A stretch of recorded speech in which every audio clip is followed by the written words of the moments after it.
পারবো পারবো আমার ভাইয়া আদৌ ভেবে পারব না। এই যে যারা আছে তারা আপনার কাছে আপনার জীবন সম্পর্কে হিসাব দিতে পারবেন না, আপনার কাছে পারবেন। যদি না পারেন তারা জাহান্নাম অবধারিত। এটা হলো 1 নম্বর প্রশ্ন। জানেন আপনারা 2 নম্বর প্রশ্ন স্বাভাবিক আপনার বিশেষ করে জীবন তো গেলই, কিন্তু যৌবন কালটা কোন পথে ব্যয় করছে?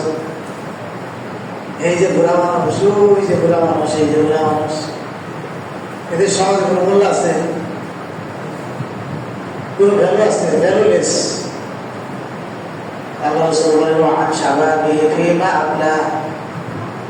তুমি তোমার যৌবনকাল কোথায় ব্যয় করেছ, কোন কাজে ব্যয় করেছ, সেটা উত্তর দিয়ে দাও। দাঁড়িয়ে উত্তর দিয়ে তারপরে বলো, তাছাড়া তুমি যেতে পারবে না। মানুষের জীবনের মধ্যে সবচেয়ে উৎকৃষ্ট সময়টাই হলো যৌবনকাল, সোনালী সময়। এই যৌবনকালের মধ্যে চিন্তা শক্তি, ইচ্ছা শক্তি, মনন শক্তি, কর্মশক্তি প্রকাশ পায় না? বলা বসে পায়? এই যে বাচ্চার মধ্যে পায় না, এই জন্য বাচ্চা ওরা কোনো হিসাব দেয় এখন। আর এই যে বৃদ্ধ মানুষ, এদের হিসাবটা কমে যাবে, কিন্তু মূল হিসাবটা প্রকাশ হলো যৌবনকালে। এই পৃথিবীতে যত খারাপ কাজ হয় মানুষ করে, সেই কাজগুলো কখন করে? যৌবনকালে করে। যেমন এই বুড়া মানুষকে চুরিতে যেতে পারবো, ওই যে হিসাবকে শুরু করা হবে এখন। চুরি খাওয়া যৌবনকালে হয়, এই জন্য বিশেষভাবে যৌবনকালের হিসাব দিতে হবে। আজ পর্যন্ত কোন ভুল টাকা এরকম বুড়া মানুষ দেখছে? টাকা দিতে যৌবনকালে হয়। জরুরি অহংকার এগুলো যৌবনকালে হয়। আল্লাহর কাছে হিসাব দিতে হবে। জিনা, ব্যভিচার যৌবনকালের বিষয় না। ওয়ান শাবাবি ফিমা আবলা, মহান আল্লাহর কাছে আপনার হাসরের ময়দানে এই যৌবনকালের হিসাব দিতে হবে।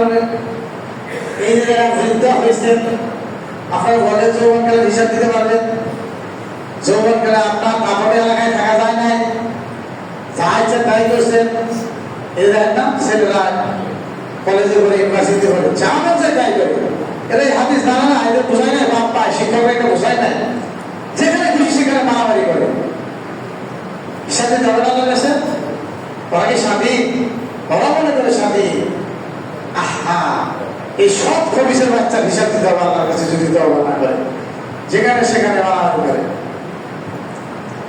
তাহলে কি হলো? মানুষ যত পাপ কাজ আছে সবগুলি করে যৌবনকালে, জিনাও করে যৌবনকালে, ব্যবসা বাণিজ্য করে যৌবনকালে। কি বৃদ্ধ বয়সে ব্যবসা বাণিজ্য হয়? 20 বিদ্যা, 30 ধন, তাহলে ঠন ঠন।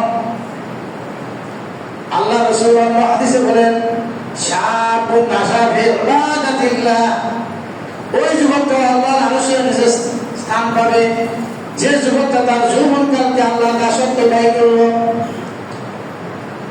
এবার আমরা এখানে যে কজন আছে বুড়া বুড়া মানুষ, যৌবনকালে হিসাব যদি না দিতে পারে, না দিতে পারবে।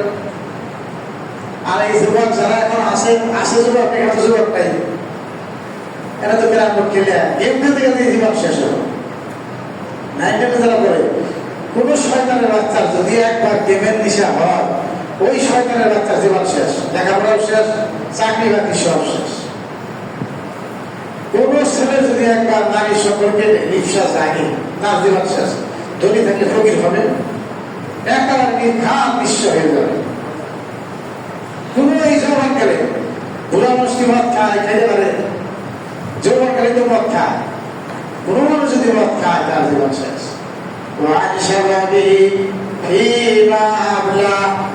আল্লাহ হাবিব জনাবে মুহাম্মদ রাসূলুল্লাহ সাল্লাল্লাহু আলাইহি ওয়াসাল্লাম ইরশাদ করেন, হাসরের ময়দানে তোমার পা নড়বে না যতক্ষণ তোমার যৌবনকাল কোন খাতে ব্যবহার করছো। এই উত্তর না দাও, ওই পরের পায়ে বের করে নিয়ে আসছো।